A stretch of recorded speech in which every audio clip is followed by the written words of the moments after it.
भौमासुर का वध। व्यास जी कहते हैं, एक दिन त्रिभुवन के स्वामी इंद्र मतवाले ऐरावत की पीठ पर बैठकर द्वारका में श्री कृष्ण के पास आए और इस प्रकार बोले, मधुसूदन, यद्यपि आप इस समय मनुष्य रूप में स्थित हैं, तथापि आपने रक्षक बनकर देवताओं के संपूर्ण दुख दूर कर दिए हैं। तपस्वी जनों की रक्षा के लिए अरिष्ट, धेनुक, प्रलंब तथा केशी आदि सब दैत्यों का नाश किया और कंस, कुबल्यापीड, बालघातनी पूतना तथा जितने इस जगत के उपद्रव थे, उन सबको आपने शांत कर दिया है। आपके भुजदंड से तीनों लोक सुरक्षित होने के कारण देवता यज्ञों में हविष्य ग्रहण करके तृप्त हो रहे हैं। जनार्दन, इस समय मैं जिस उद्देश्य से आया हूँ, उसे सुनकर उसके प्रतिकार का उपाय करें। भूमि का पुत्र नरकासुर, जो भौमासुर के नाम से भी विख्यात है, जो इस समय प्राग ज्योतिषपुर का स्वामी है, संपूर्ण भूतों का विनाश कर रहा है। जनार्दन, उसने देवताओं, सिद्धों और राजाओं की कन्याओं का अपहरण करके अपने महल में कैद कर रखा है। वरुण का छत्र, जिससे जल की बूंदें चूती रहती हैं, अपने अधिकार में कर लिया है। मंदराचल के शिखर मणि पर्वत को भी हरण कर लिया है।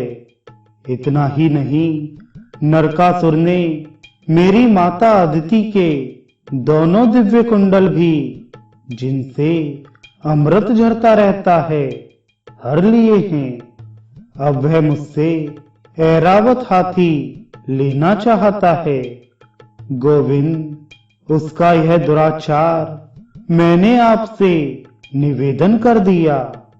इसके बदले में उसके साथ जो कुछ करना चाहिए, वह आप स्वयं ही विचारें। यह सुनकर भगवान देवकी नंदन मुस्कुराए और इंद्र का हाथ पकड़कर अपने सिंहासन से उठे। उन्होंने गरुण का आवाहन किया। चिंतन करते ही गरुण आ पहुंचे। भगवान सत्यभामा को बिठाकर स्वयं भी गरुण पर सवार हुए और प्राग ज्योतिषपुर की ओर चल दिए। इंद्र भी द्वारका वासियों के देखते देखते ऐरावत हाथी पर सवार हुए और प्रसन्न चित्त हो देवलोक को चले गए। प्राग ज्योतिषपुर के चारों ओर 100 योजनों तक भयंकर पाशों का घेरा बना था। शत्रुओं की सेना को रोकने के लिए वे पाश लगाए गए थे। श्री हरि ने सुदर्शन चक्र चलाकर उन सब पाशों को काट डाला। तब मुर नामक दैत्य ने खड़े होकर भगवान का सामना किया, किंतु भगवान ने उसे मार डाला।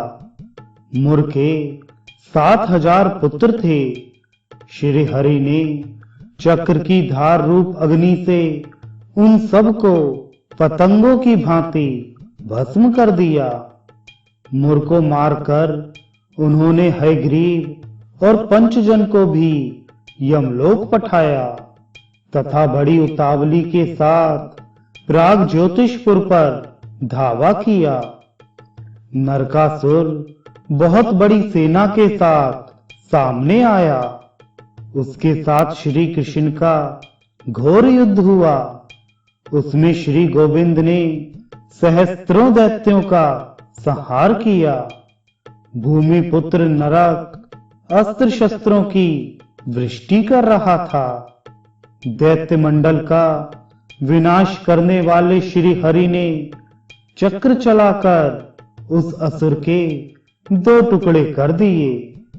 नरक के मारे जाने पर भूमि अदिति के दोनों कुंडल लेकर उपस्थित हुई और जगदीश्वर श्री कृष्ण से इस प्रकार बोली, नाथ, आपने बराह रूप धारण करके जिस समय मुझे उठाया था, उस समय आपका स्पर्श होने पर मेरे गर्भ से यह पुत्र उत्पन्न हुआ था।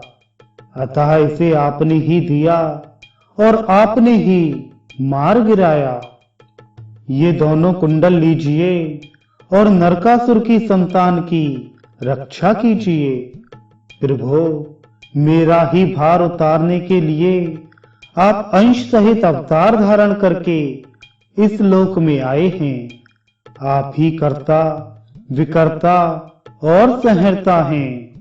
आप ही अविनाशी कारण हैं और आप ही जगत स्वरूप हैं। अच्युत, मैं आपकी क्या स्तुति कर सकती हूँ।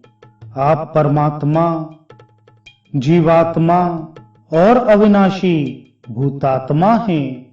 अतः आपकी स्तुति हो ही नहीं सकती। फिर किस लिए असंभव चेष्टा की जाए। सर्वभूतात्मन, मुझ पर प्रसन्न होइए। नरकासुर ने जो अपराध किया है उसे क्षमा कीजिए। वह आपका पुत्र था, अतः उसे दोष रहित करने के लिए आपने ही मारा है। भूत भावन भगवान श्री कृष्ण ने पृथ्वी की प्रार्थना सुनकर तथा स्तु कहा, नरकासुर के महल में जो रत्न थे उन्हें अपने अधिकार में कर लिया। अंतःपुर में जाकर उन्होंने 16,100 कन्याएं देखी। 4 दांत वाले 6,000 हाथी और काम्बोज देश के 21 लाख घोड़े भी देखे। श्री गोविंद ने उन कन्याओं, हाथियों और घोड़ों को द्वारकापुरी भेज दिया। वरुण के छत्र और मणि पर्वत पर भी दृष्टि पड़ी। उन्हें भगवान ने पक्षी राज गरुण पर रख लिया। फिर सत्यभामा के साथ स्वयं भी गरुण पर सवार हो अदिति को कुंडल देने के लिए स्वर्गलोक में गए।